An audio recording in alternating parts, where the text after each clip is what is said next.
warahmatullahi wabarakatuh. Kula nuwun ingkang kinurmatan pangarsa MTSN kalih Kutha Blitar. Ingkang kula pekteni Bapak Ibu Dwija lan para mitra gimnase ingkang tansah bagya mulya. Puji syukur kaaturaken wonten ngarsanipun Gusti ingkang murpun dumadi.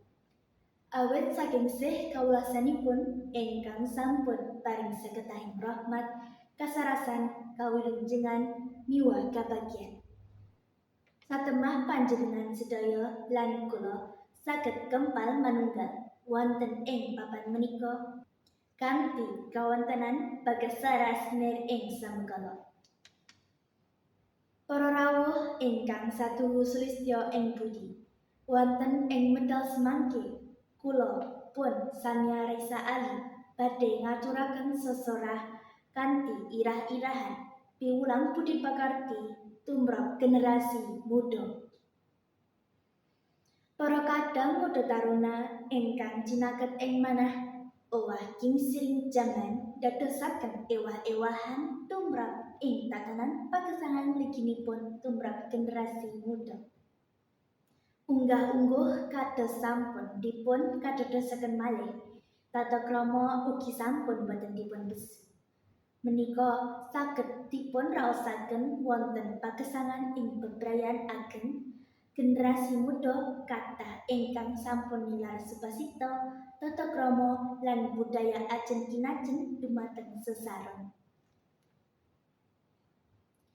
Para kadang muda taruna ingkang jinaket ing manah semengke ingkang saged adamel prihatos inggih punika kirani tata krama wonten pagesangan sedinten-dinten utamanipun para muda.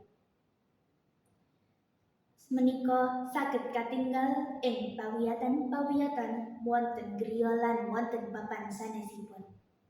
Siswa boten ngajeni dumateng Bapak Ibu gurunipun wonten griya putra kumawantun kalian tiyang sepuhipun matur kalian Bapak Ibu kirang trap silanipun lan tasih kathah malih kadadosan sanesipun ingkang gambaraken para muda ingkang sampun nilar adab tata krama.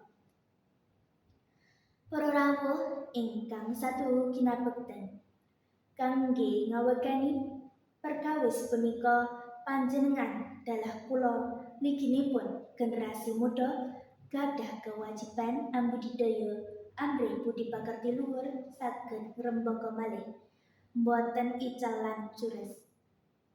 Katrajang kamenjangan jaman piwulang budi pakerti boten namung dados tanggel jawabipun para duja kemawon ananging ugi masyarakat dalam keluarga.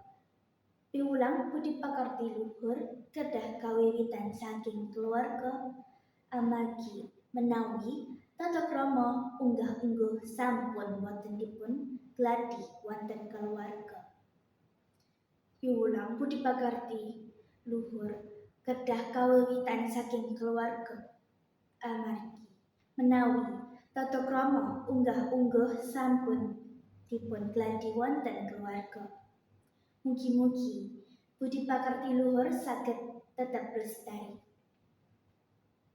Para kadang muda taruna ingkang jinaket ing manah monggo panjenengan dalah kula sareng-sareng ngrengsengaken piwulang budi pakarti menika kanthi golong giling tanpa kendhat. Lumantar kagiatan sadinten-dinten media sosial lan sapanunggalipun. Mekanten ingkang saged kula aturaken. Kula ngaturaken agunging panuwun menggah kawigatosanipun kirani trap sila saha supasita saestu kula nyuwun agunging pangaksami. Cekap semanten atur kula.